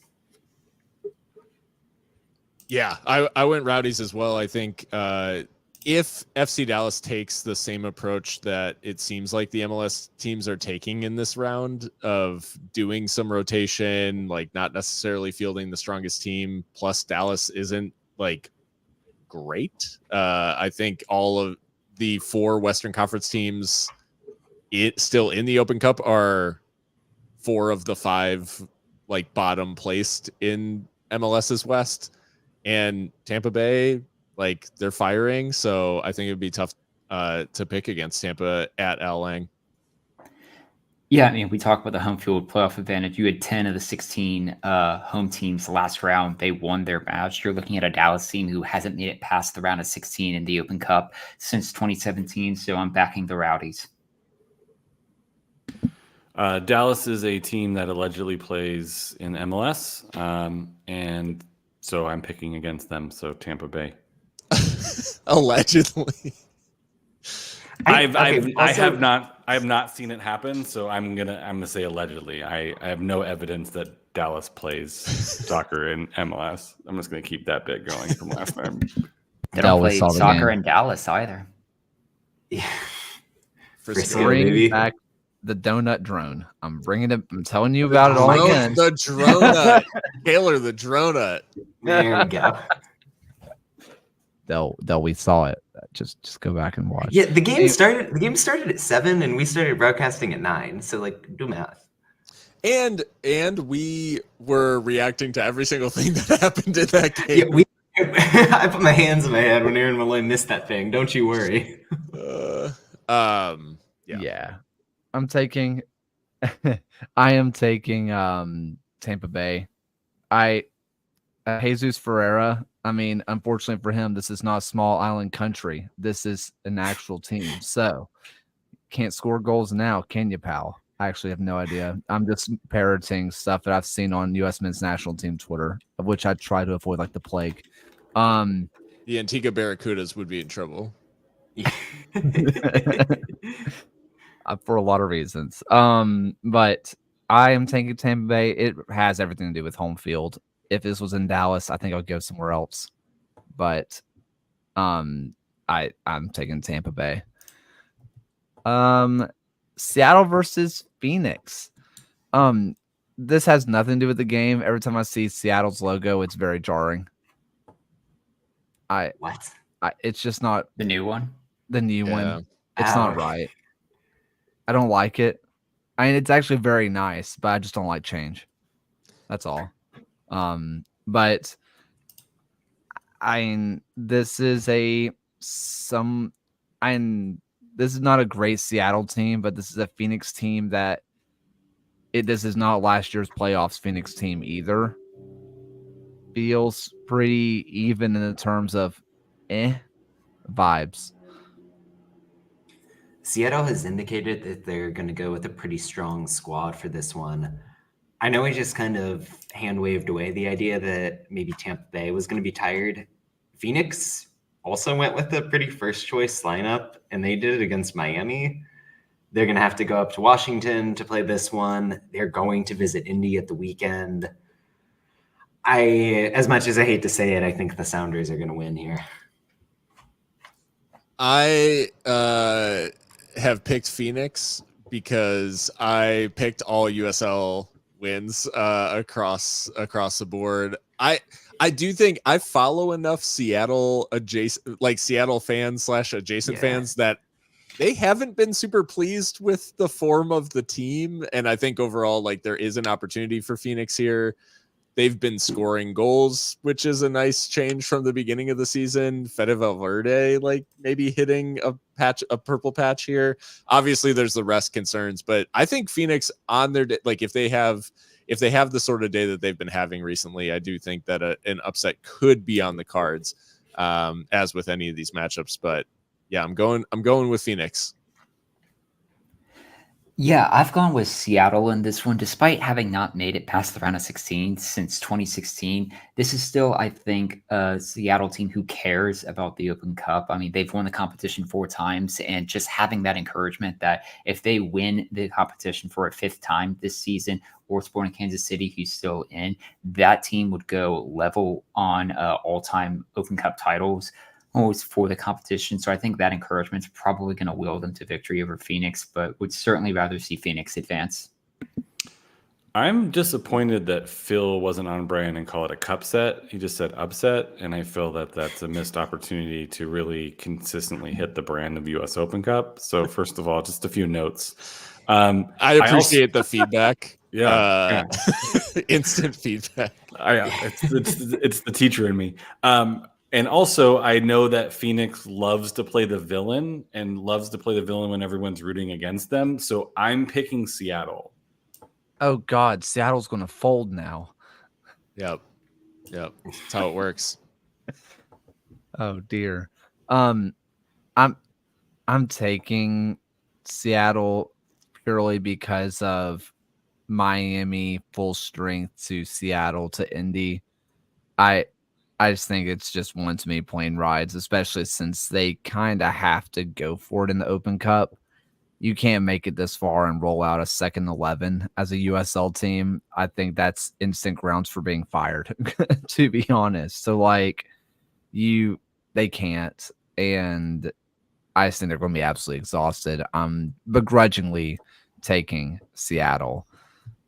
Next up, back into the regular old matches. New Mexico versus San Antonio. New Mexico, who's hot. They do their thing tonight, despite wherever the medics were. And they've been really, really good throughout this season. San Antonio, whom patchy to say the least, and San Antonio fans are not happy. Does that form continue for both teams? Yeah, going draw here. New Mexico went very strong tonight with their effort at NYCFC2 lineup wise. They've been very good in the league, but you never feel like they've got a grip on the game for 90 minutes. San Antonio, for as up and down as they have been, they've got a little bit of rest right now. They're getting a lot healthier. That's going to make a difference. And I think they know they need a win to start getting the buy-in, getting the fans engaged once more. So I'm going draw here, even though I think there's a lot of ways this game could go. Yeah, I was looking for a way to pick both teams to lose, and that didn't seem to be an option. So I've gone with New Mexico, and I can either claim this as I have picked correctly or that I've jinxed New Mexico into losing. So I think either way, I'll be quite pleased with how things play out, and I can act like I did it. Congrats. Ron? I am going to back New Mexico with this one, but I think it'll be a match that we'll see both teams find the back of the net. And I feel I do want to support you in that effort, which is why I'm also choosing New Mexico, because I feel that, me picking against San Antonio gives them a chance. So I'm supportive of my co-hosts, and so I want to be supportive of the efforts. That's why I'm choosing New Mexico. Yeah. Balancing the scales here, yeah. I'm just taking New Mexico because I think they're the better team. Boring to me. Anyway, Madison versus Knoxville. Shipman, by the way, for Madison against Spokane was absolutely incredible. Had to get that one out there. But Madison is, to me, just still the best team in the league, man. And Knoxville, after starting off hot and kind of making John and I eat crow early, have fallen back to earth, not incredibly gracefully. But they have a Red Panda kit coming out, so that should be exciting. Yeah, I mean, I do love the kit. They have lost the plot a little bit. They did beat Fuego 2-0 in a performance from Central Valley where I thought their midfield was just atrocious. So I don't know how much weight I want to give it. I'm going to pick Madison to get the win here just because I have to, given the Jägermeister of it all. But I think this is going to be close run, maybe ends up on penalties. As someone scores whenever John is talking as opposed to Phil. Congratulations, John. Yeah, Phillips, that guy. No, he is genuinely such a problem.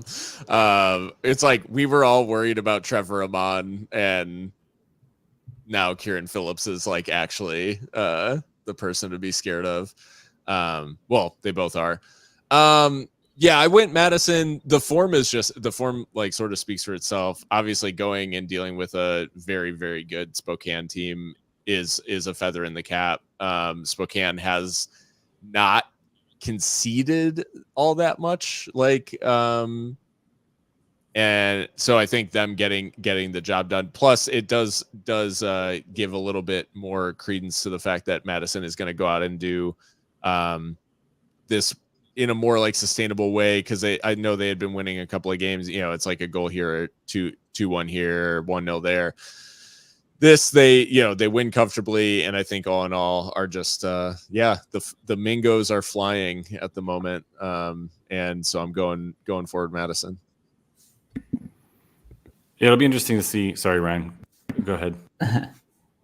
Yeah, I'm going to back forward Madison in this one. Both teams are averaging under a goal conceded in league matches this season, but I'm leaning Madison just given that they're still the last remaining unbeaten team in USO League One regular season play, not Jägermeister Cup withstanding.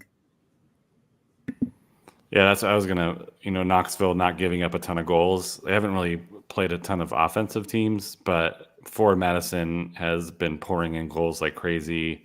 Only 2 teams have scored more in league play, and they've played 2 more games.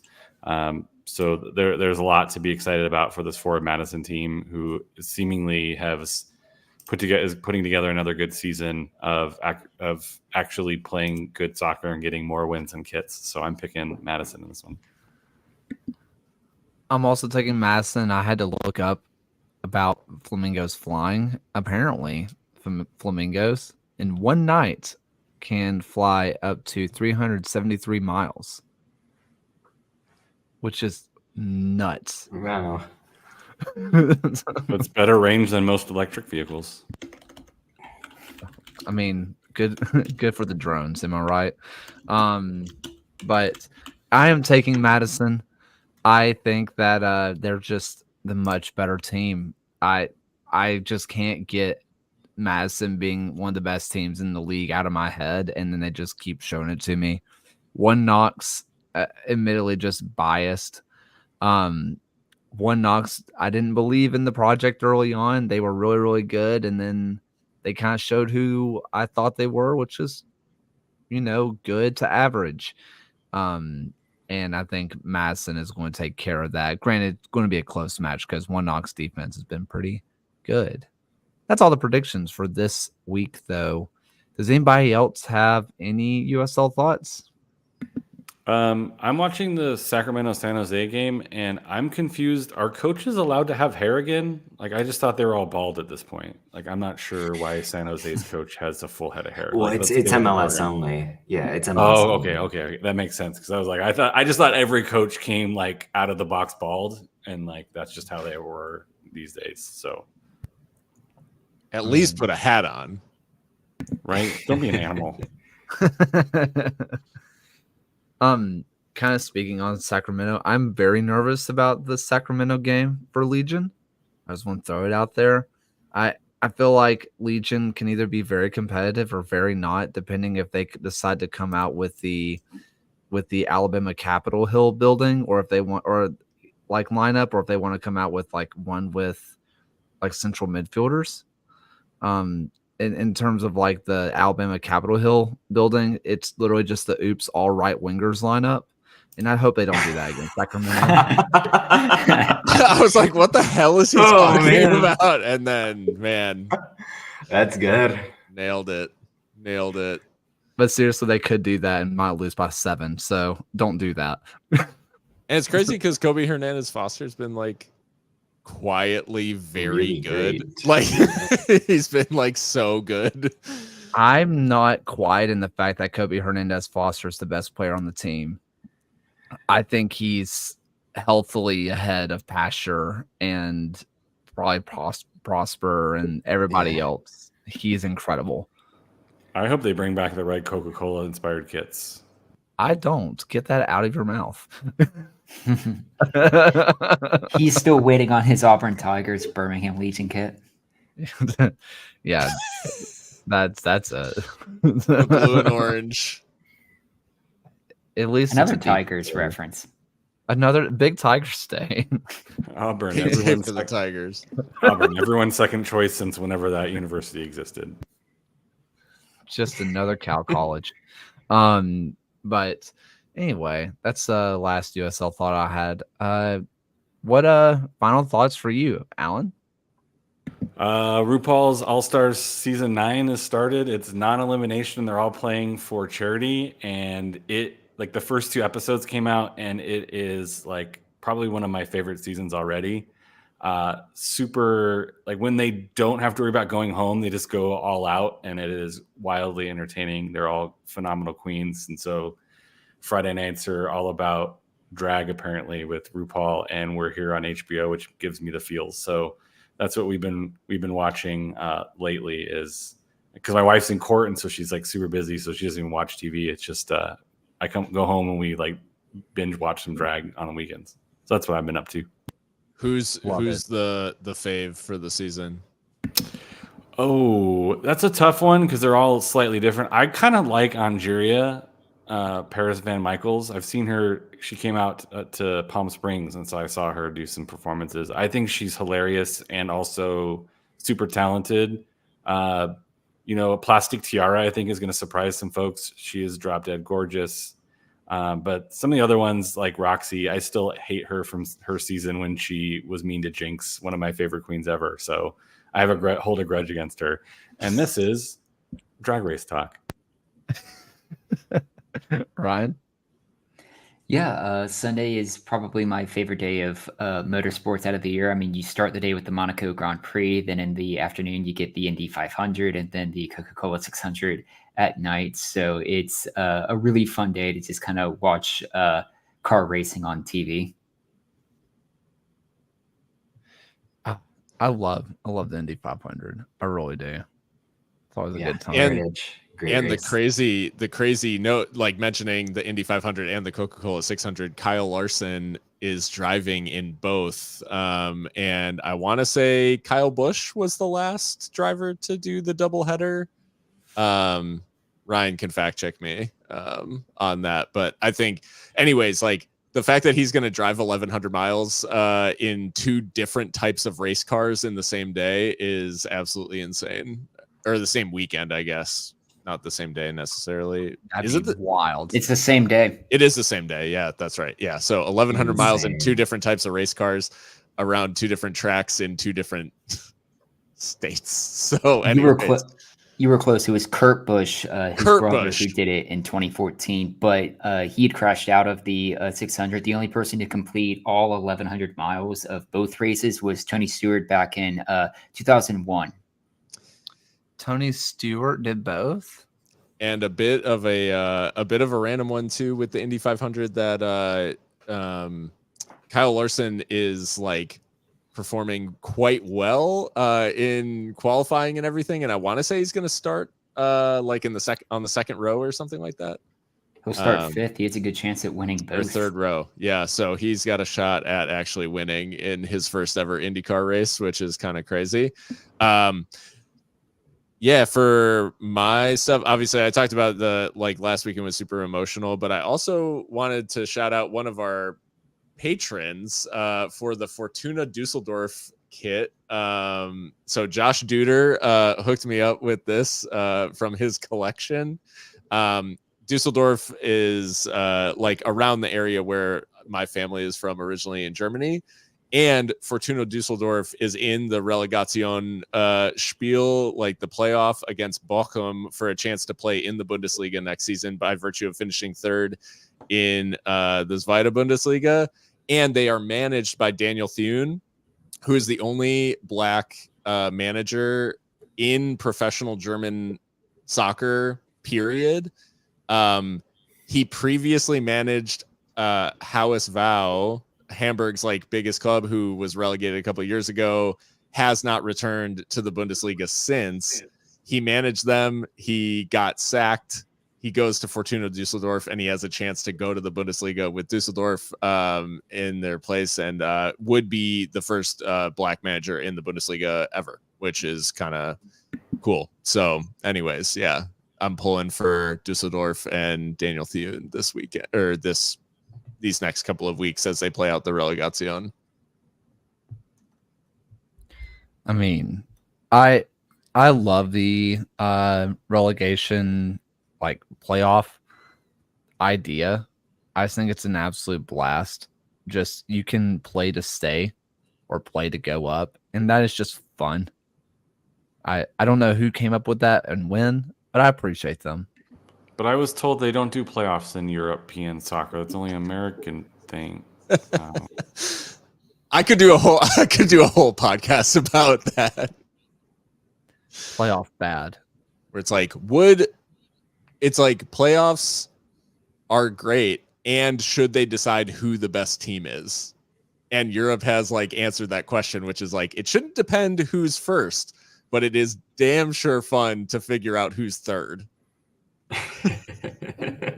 Well, wasn't it? I forget who it was. Maybe it was Mark Howard, or maybe it was Ben Foster. I don't remember who it was, but they were talking about how like if you can get promoted, you want to get promoted by the playoffs. No one cares about winning the third division title. Everybody wants to get promoted by the playoffs. They're like, it's not fun whenever you're in the middle. It's so crazy to me that you can just be like, yeah, Mark Howard, and everyone's like, of course, the backup keeper for a fourth division English team. Everyone knows who that is. Yeah, obviously. He has a podcast that's really, really good. That's Yeah, the only reason. If anyone watches the doc, he's a fairly big Wrexham figure. Yeah, this is where I have to admit I've never seen a minute of Welcome to Wrexham. So like, this is fun. Yeah, so I basically found out I had no idea that's where he played. I just listened to his podcast, and then he mentioned it a few times. Like, oh, that's cool. But yeah, I mean, his podcast is killer. He's talked to like David Seaman. He's talked to Aaron Ramsdale, David Raya, like a whole bunch of big names, and very good time. John. Yeah, I'm going through the whole "it's so over, we are so back" cycle, just paying attention to the news out of the Cannes Film Festival.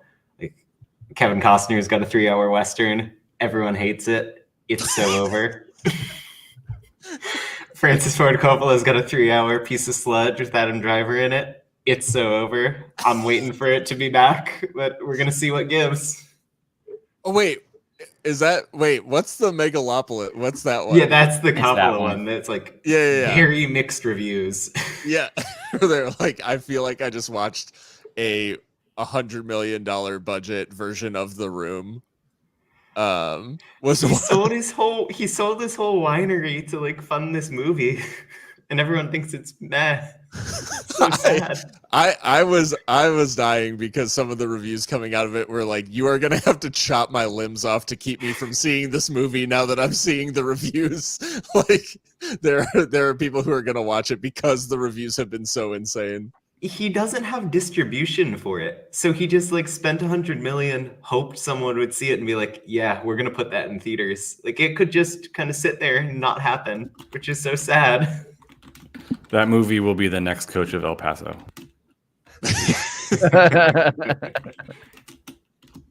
I understand that Kevin Costner is known for other things, but in my head, I'm just like, that's the baseball guy. And so I know he's in other movies, but when he said Kevin Costner's Western, like Western, I'm like, but he's the baseball guy. He's Cowboys and baseball. Yeah. Cowboys and baseball.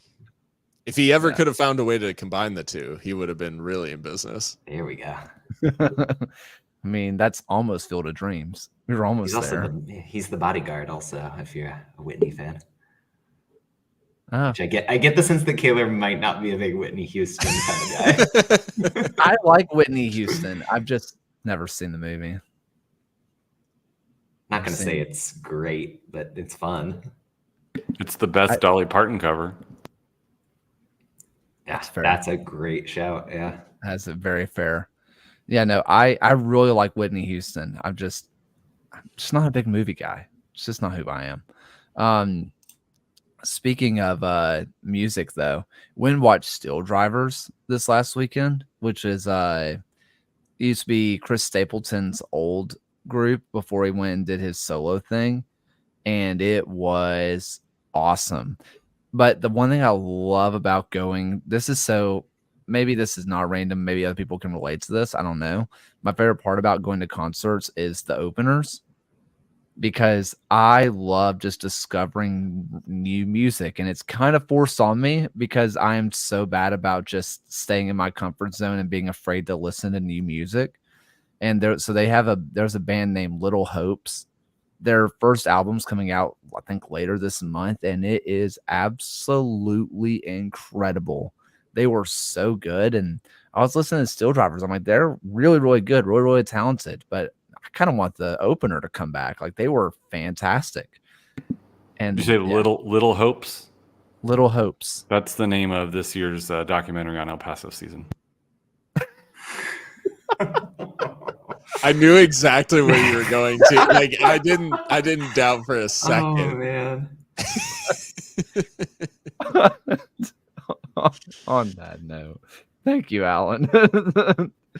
And if you want to hear Alan's voice, you're about to hear it one last time. Thank you all so much for listening. Thank you to Goals TV for sponsoring this episode. Check out goals.tv. It is 100% free. Go enjoy some soccer. Go love each other. And for the last time tonight, here's Alan's voice. Thank you for watching another episode of the USL Show. The USL Show is now proudly part of the Protagonist podcast family. Please go to protagonistsoccer.com to check out more work. Thanks for stopping by. We'll see everyone again next time.